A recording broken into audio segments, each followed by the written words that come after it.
Afternoon, everyone. Thank you for trying to show up to my live. Sorry, I had an issue when I tried to get live chat to come up. The channel timed out on me and I could not reconnect in the location I was at. So I'm going to nix that location for any future lives. I'm probably going to have to knock my lives down to one a week.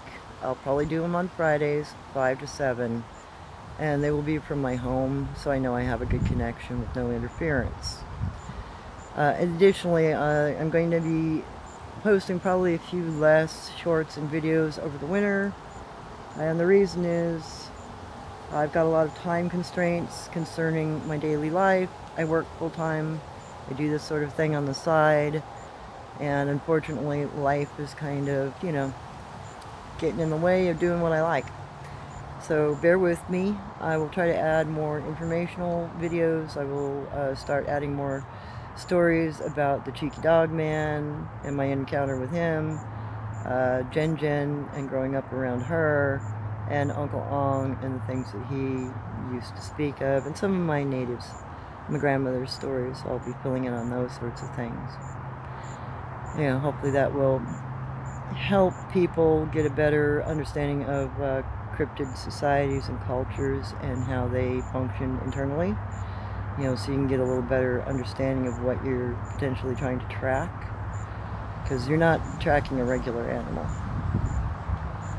You're tracking something more like us, a human. So that being noted, I also wanted to say something about what my channel is not. My channel is not interested in proving the existence of anything. My channel is actually about relaying information, oral traditional lore about particular cryptids. My attempt is to match lore with the cryptid so that we as researchers have a better understanding of what we're looking at in the field, and also to give a better cultural understanding of what these creatures are. So on the note of traditional lore, why is it 100% accurate? Well, you have to live by it.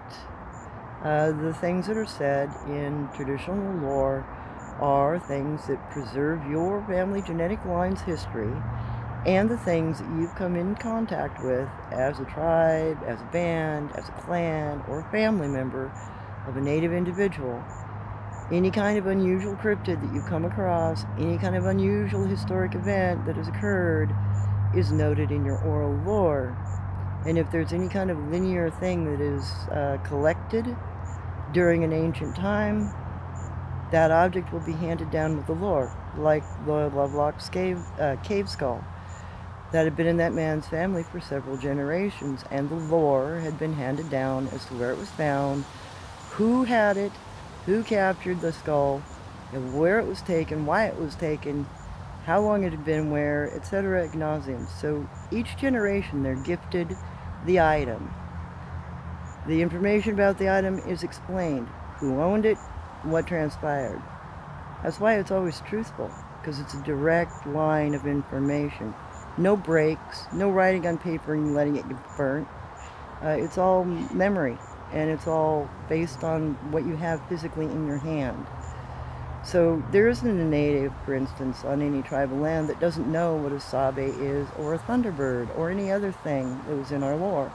Because quite often there's an elder or a medicine person that has a feather that belonged to a thunderbird, or they have a piece of sabe hair, or a tooth, and they have the lore associated with it, and they will tell you the lore in association to the object.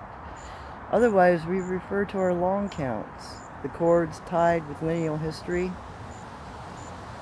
They're never wrong. We carry them for generations. Mine happens to be in a museum. Some have been lost. Some have been destroyed, so those lores are completely gone. Objects that have been confiscated by the government, that lore is completely gone now. See how history works?